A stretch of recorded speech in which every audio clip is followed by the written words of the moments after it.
Healthcare is a big issue in our country right now. I think nobody believes that healthcare is in good shape.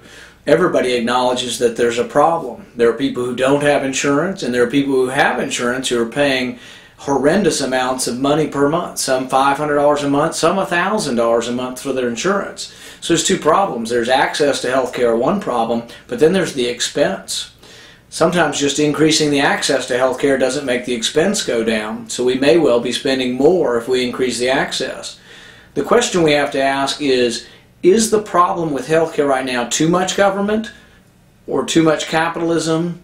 We have to decide, do we need more government involvement or less government involvement? The first thing you have to acknowledge is that about 50% of all healthcare now is distributed by the government. Medicare and Medicaid comprise about half of all the money spent on healthcare in our country.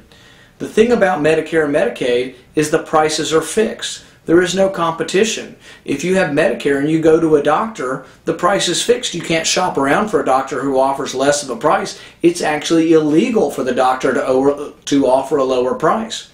So there's really not a lot of capitalism going on.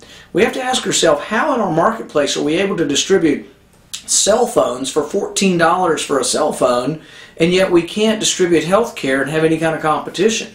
The difference is when you go to buy a cell phone, you pay cash, and so there's competition. When you go to buy your health care, it's either the government pays for your health care or you pay to an intermediary, a third party. The insurance prepays, and then they pay for your health care. So you're not directly paying for it, and there's no price competition. Well, we say, how do we get price competition involved in healthcare? One way is to have higher deductibles. For the government-run healthcare, we could have higher deductibles so people pay cash when they go to the doctor, and then the prices, we've said no more price controls. We let the doctors adjust the prices, and then the prices may be lowered through competition. It does work in some parts of healthcare. Look at contact lenses. You can get 6 contact lenses for a little more than $20. My prices are about the same as Walmart because I have to compete and people pay cash. Look at the price for elective surgery like LASIK, where you have surgery for nearsightedness. It's competitive and the prices have come down because people pay cash. It's not prepaid by their insurance. The other question is, what do we do about the uninsured?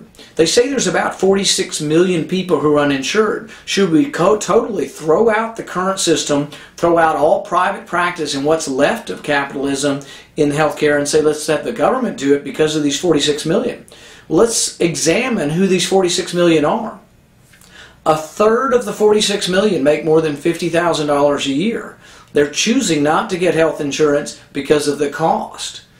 A third of those who are uninsured are actually eligible for Medicaid. They're eligible for government assistance, but they either haven't figured out how to sign up or have chosen not to sign up for the government assistance. So here we're looking at a significant segment of the 46 million uninsured who really, there could be a solution for them. Medical savings accounts are a good solution for those who make more than $50,000 a year and have no health insurance.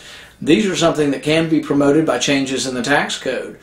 The other thing about the 46 million is, I saw a statistic just recently in a testimony by a neurosurgeon in Pennsylvania at their legislature that said 9.7 million of the 46 million aren't Americans. So we're counting illegal aliens in the 46 million uninsured. They came here and broke the law. Is that something we really need to change our whole healthcare system because illegal aliens have come in and become uninsured in our system?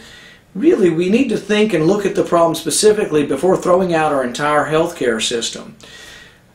The answer to healthcare, and what I say is, let's look at how we get capitalism involved in the marketplace. Let's don't throw it out and give it to the government.